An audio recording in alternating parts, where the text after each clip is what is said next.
En esta nueva serie examinaremos el deseo de algunos hombres a lo largo de la historia por convertirse en dioses salvadores, así como la atracción que las personas sienten hacia ellos y su tendencia a apoyarlos, con lo que dan legitimidad a su mandato y estimulan sus fantasías de omnipotencia. También veremos que con demasiada frecuencia se utiliza y manipula la religión en la búsqueda de tal deificación. Aquellos que pretenden alcanzar la divinidad o quienes simplemente la utilizan como una arma política, frecuentemente reclaman para ellos una unción única, la naturaleza de un superhombre o la capacidad para crear leyes supremas. En su delirio, se convierten en falsos mesías. Cuando hacia el final de su mandato el pervertido emperador romano Nerón, que gobernó del año 54 al 68 después de Cristo, se opuso a la construcción de un templo para él mismo como un ser divino, aparentemente contradijo el orden social prevaleciente.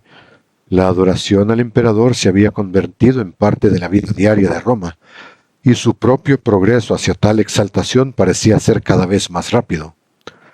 ¿Acaso la negativa de Nerón era una señal de que el cruel y presuntuoso gobernante finalmente se había convertido en una persona humilde?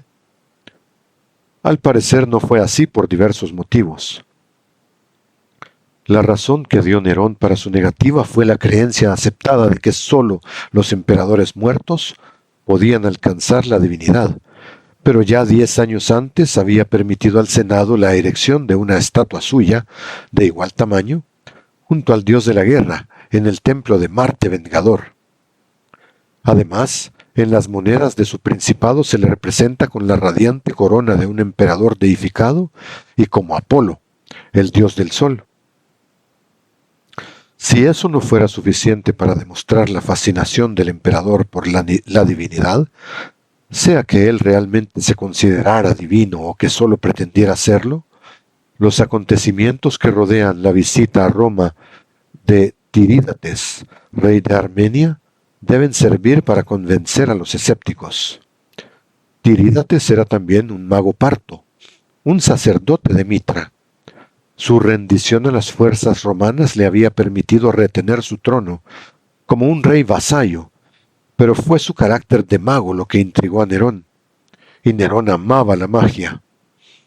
Para añadir fascinación a la historia, Mitra era el dios de la luz, y por ello se le identificaba con frecuencia con el sol. Cuando el rey armenio visitó a Nerón en el año 66, se arrodilló y se dirigió al emperador como amo y dios.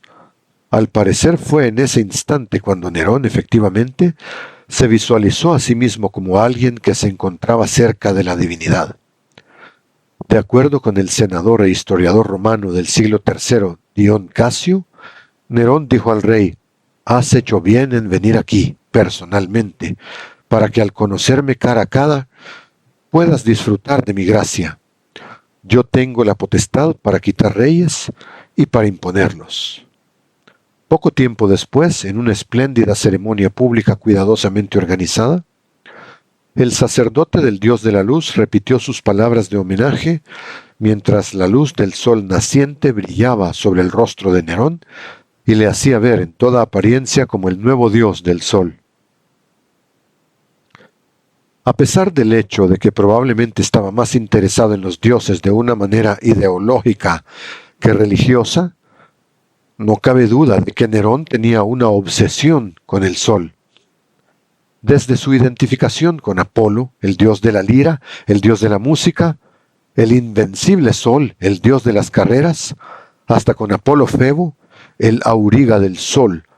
A lo largo de su vida, Nerón se convirtió en diferentes personificaciones del dios del sol. Para el año 60 era un músico de la lira, un cantante y un corredor divino con el cabello dorado. Él inició una era dorada. Él era el nuevo Apolo y el nuevo sol, vistiendo una diadema con rayos que salían de él. Y aún así era alguien del pueblo. Rehuía a la divinidad, se presentaba en obras y cantaba en público. En sus opiniones ocasionalmente ambivalentes acerca de la divinidad, Nerón no era demasiado inusual, puesto que sus predecesores romanos y sus sucesores imperiales hicieron algo similar. Rehuirían y al mismo tiempo reclamarían la divinidad. El hilo de adulación corre por todos ellos, ya como una necesidad para los gobernados o bien como una tentación para el gobernante, en busca del rastro de quienes pretendían la divinidad.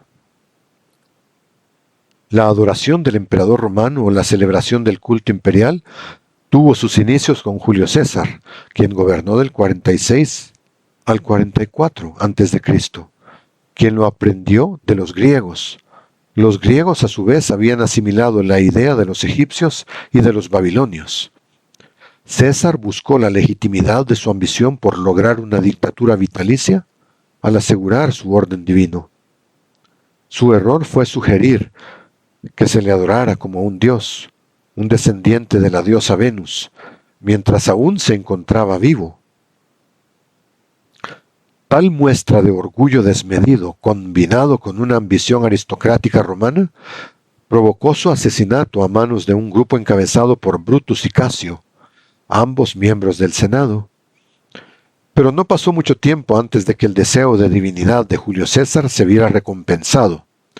Su sobrino e hijo adoptivo Octavio, quien al final se convirtió en César Augusto, del 27 a.C. al 14 después de Cristo, proclamó a su padre Divus Iulius, divino Julio. Le construyó un templo y colocó su estatua entre los dioses romanos de la antigüedad en el panteón de Agripa.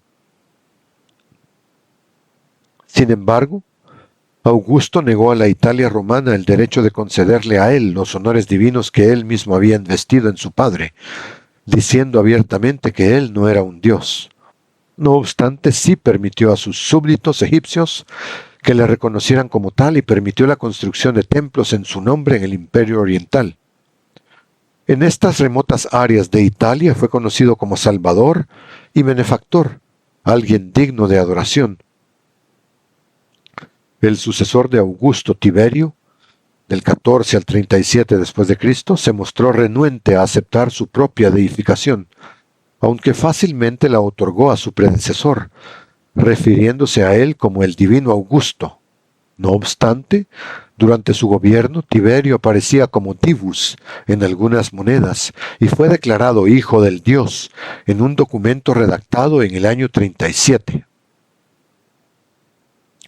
Fue el siguiente emperador, Cayo, del 37 al 41, también conocido como Calígula, quien daría el paso final y demandaría que se le adorara en Roma. Una enfermedad durante los primeros días de su mandato parece haber alterado el equilibrio mental de Calígula. Creyéndose la encarnación de Júpiter, el padre de los dioses, se proclamó a sí mismo la encarnación de todos los dioses y diosas romanas anteriores y utilizaba sus vestimentas con regularidad. Encolerizado porque los judíos de Alejandría no erigieron y adoraron su estatua en sus sinagogas, Calígula dio instrucciones a su legado en Siria para que instalara su imagen de bronce en el templo de Jerusalén. Aunque más tarde el emperador rescindió la orden, no fue diferente a Nerón en cuanto a su megalomanía y egocentrismo. Las características de ambos hombres se expresaron en una atroz autopromoción y en sus ilusiones de grandeza. Los hombres que se deleitan en jugar a ser Dios hasta convertirse en uno, ya hace tiempo que forman parte de la sociedad humana y frecuentemente a un nivel de liderazgo. No son poco comunes los hombres en la vida política que utilizan el poder de la religión para esclavizar a otros, lo que ocurrió varias veces en el Imperio Romano una vez que se estableció el culto imperial. Consulte La invención de deidades en la página 47. Sirvió de ejemplo para los gobernantes posteriores en otros órdenes sociales y políticos. El paralelo babilónico. Tras el asesinato de Calígula, Claudio se convirtió en emperador, y este a su vez fue sucedido por Nerón. Se dice que, hacia el final de su mandato, Nerón erigió una estatua de bronce de él mismo, de 120 pies, aproximadamente unos 36.5 metros de altura, como el dios del sol. Aunque esta acción es objeto de debate entre los eruditos, sí suena como el tipo de obras públicas que habría realizado Nerón. El Coloso de Nerón se le llamó. La mayoría de los eruditos aseguran que Nerón construyó una enorme estatua de bronce de él mismo como el dios del sol y que la colocó en el vestíbulo de su famosa Domus Aurea, cuyas extensas ruinas fueron abiertas recientemente al público debajo de las calles de Roma. Pero los visitantes no podrán ver la estatua. Fue destruida en el siglo IV. Lo que sí pueden saber es que el emperador planeaba erigir una estatua de 100 a 120 pies, aproximadamente de 30 a 36 metros y medio de altura del dios Sol, uno de los dioses romanos del Sol. Plinio el Viejo, que vivió entre el 23 y el 79 después de Cristo, señala que se pretendía que la estatua representara a Nerón, pero algunos especialistas han observado que esa podría ser la opinión de los detractores del emperador, quienes deseaban denigrarlo después de su muerte. Los historiadores de la época de Nerón no respaldan claramente la noción de que la imagen, esa gran imagen, era la del emperador mismo, ni tampoco que se encontraba en la Domus Aurea, en la época de Nerón.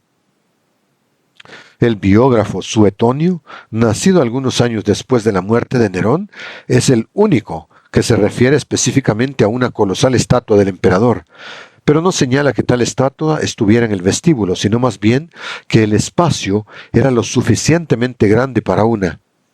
Plinio en realidad atestiguó al escultor creando su obra, pero no dice que hubiera sido terminada en la época de Nerón.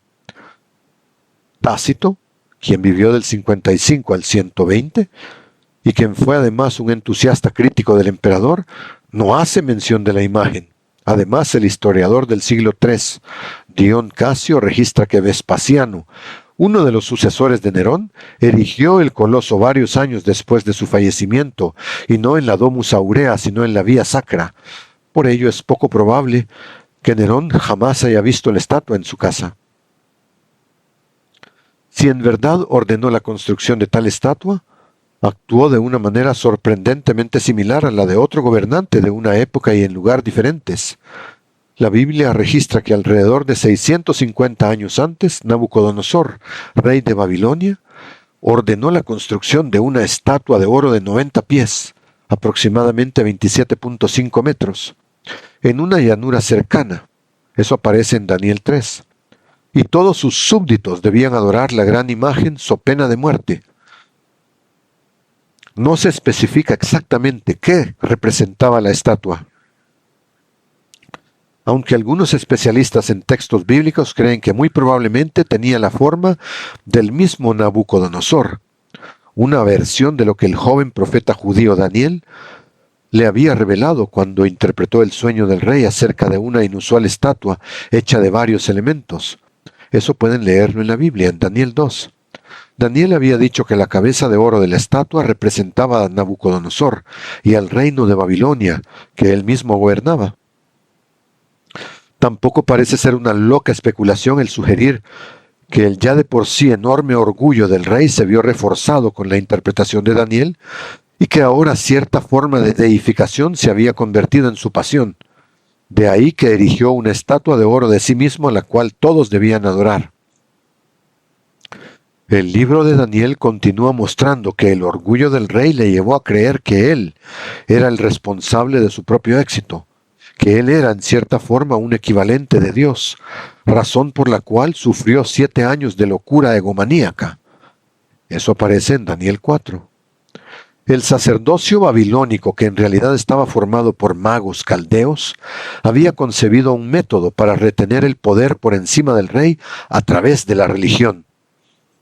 Una ceremonia en la investidura del rey enfatizaba su relación con el dios supremo de los babilonios, Marduk. La imagen del dios se alojaba en un templo en la punta del Sigurat, o torre escalonada de casi 300 pies, aproximadamente 92 metros de altura, que estaba en Babilonia, al igual que la anterior torre de Babel de la Biblia, Babilón en griego. Eso aparece en Génesis 11. Sus constructores tenían la idea de retar al mismo cielo al construir hacia arriba. En el interior del templo el rey recibía su autoridad de manera figurativa del dios Marduk. sosteniendo las manos de la imagen, entonces se convertía en un hijo del Dios y estaba obligado a proteger a los sacerdotes. Como resultado, el pueblo babilonio hacía tiempo que consideraba a su rey como divino.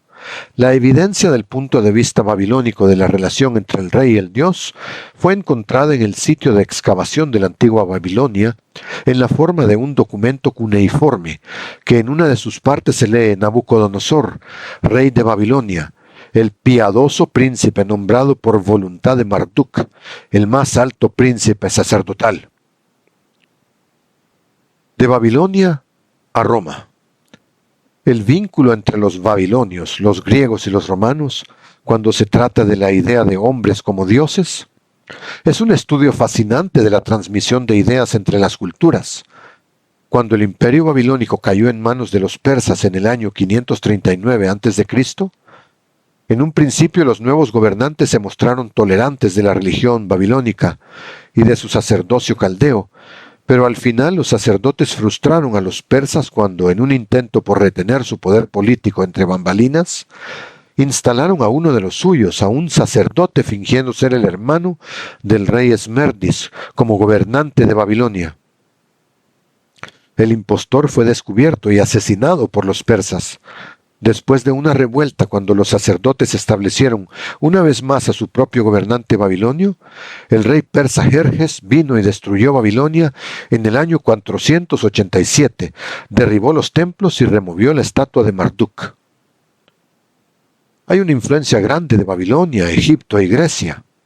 La adoración del emperador heredó algunos de sus conceptos del Antiguo Oriente, donde los reyes eran considerados hijos de los dioses. El famoso Código del Rey Hammurabi, del 1792 al 1750 a.C., de la primera dinastía de Babilonia, contiene una descripción de cómo se encontraban entrelazados el dios, el rey y el pueblo. Cuando el rey asumía el trono, recibía su autoridad para gobernar sujetando las manos de la estatua del dios Marduk. De esta manera el dios se revelaba a sí mismo ante el pueblo a través del rey, quien entonces se convertía en un hijo del dios y no podía cuestionarse su mandato. La idea de que el gobernante estaba asociado con el sol provino de Egipto.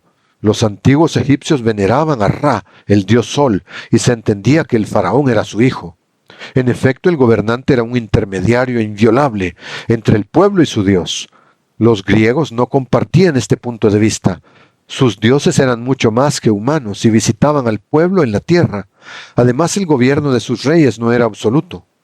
Pero cuando Alejandro el Grande visitó a Egipto, fue recibido como el hijo de Amón-Ra, el principal dios egipcio. A partir de entonces aceptó que él era el hijo de Zeus, el líder de los dioses. Alejandro fue enterrado en Alejandría, donde era adorado como el hijo de Amón. Conforme se expandió su culto, se erigieron templos en su honor por toda Asia Menor. Sus sucesores, los Ptolemaicos y los Seleucidas, llegaron a creer que ellos también eran dignos de veneración. Fue un pequeño paso desde aquí hasta la veneración de los conquistadores romanos, cuando sucedieron a los griegos en el gobierno de Oriente. Pronto se construyeron templos y estatuas en honor de Dea Roma, la diosa Roma, y se inició la etapa del florecimiento de la adoración del emperador romano, que ha demostrado tener un largo linaje.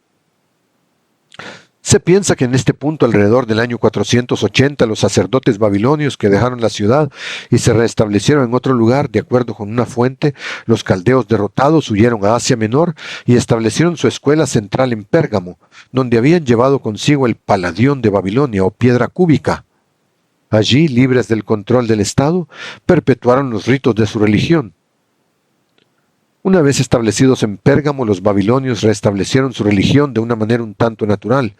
En un artículo sobre el dios Bel, también conocido como Marduk, el diccionario Anchor de la Biblia señala: es cierto que Bel Marduk debe haber sufrido la degradación de ser derrotado por el enemigo. Pero también es cierto que el conquistador persa manejó cortésmente las cuestiones religiosas, de manera que Bel, aunque avergonzado por su impotencia en el debacle babilónico, sobrevivió y transmitió su legado al mundo helénico y romano. Y así sucesivamente las antiguas formas se hicieron parte de otras culturas. El rol de Pérgamo. La historia temprana de la ciudad de Pérgamo es un tanto oscura. El historiador griego Jenofonte, del 428 al 354 a.C., menciona que en algún momento después del año 490 el despojado rey de Esparta, Demarato, se convirtió en un asesor de Jerjes. Señala además que los familiares del rey espartano recibieron tierras en Pérgamo, entre otros lugares, quizá en reconocimiento de servicio de Demarato a Jerjes, pero la ciudad no tomó importancia sino hasta la conquista de Asia por Alejandro el Grande, del 334 al 323. Con el florecimiento de su imperio greco-macedonio, Pérgamo se convirtió en un importante centro militar y político. ¿Acaso Alejandro quedó cautivado por el poder de la religión caldea? Una vez más, de acuerdo con Barker, los caldeos en Pérgamo, intrigando con los griegos, maquinaron contra la paz del imperio persa. Presentaron a Alejandro como una encarnación divina y con ello hicieron tanto como los griegos con su habilidad para derrocar al poder persa. Ese es un interesante indicio de que los caldeos no cesaron de tener influencia político-religiosa e inyectaron su presencia al siguiente imperio mundial. De una manera importante y quizás por gratitud, Alejandro planeó restaurar la grandeza de Babilonia al intentar convertirla en su capital. Su muerte, ocurrida allí en el año 323 a.C. a causa de la fiebre, evitó la realización de su sueño. Pero la idea de que un hombre podía convertirse en un dios fue transmitida a Alejandro y a los sucesores suyos por los sacerdotes babilónicos. En los 2 siglos siguientes, Pérgamo aumentó su prestigio y alcanzó su cenit bajo la dinastía Atálida. Atalo I concretó una alianza con Roma en el año 212 a.C. y con ello quedaron aseguradas por muchos años las fortunas de la ciudad. Pero su descendiente Atalo III no tuvo herederos, por lo que legó la ciudad al Imperio Romano antes de su muerte en el año 133. Aparentemente a lo largo del año 350 o en los años siguientes al establecimiento de Pérgamo, los descendientes del sacerdocio babilónico conservaron su papel en la vida religiosa de la ciudad. Pero los especialistas en textos bíblicos indican además que los sacerdotes no hicieron de Pérgamo su hogar definitivo. Cuando la ciudad fue entregada a Roma, buscaron un nuevo centro para el poder y se movieron a la península italiana. Dentro del imperio romano pagano y más tarde cristianizado, pudieron continuar con algunas de sus antiguas prácticas caldeas. ¿Fue este uno de los puntos de entrada de la idea de hombres como dioses, apropiada por los romanos empezando por Julio César? ¿Y acaso la noción de que los hombres podían convertirse en mesías, utilizando los rituales religiosos y el poder de la supuesta divinidad, pudo haberse transmitido desde entonces a través de las civilizaciones? En la segunda parte continuaremos explorando la marcha de los mesías a lo largo del Imperio Romano y más allá.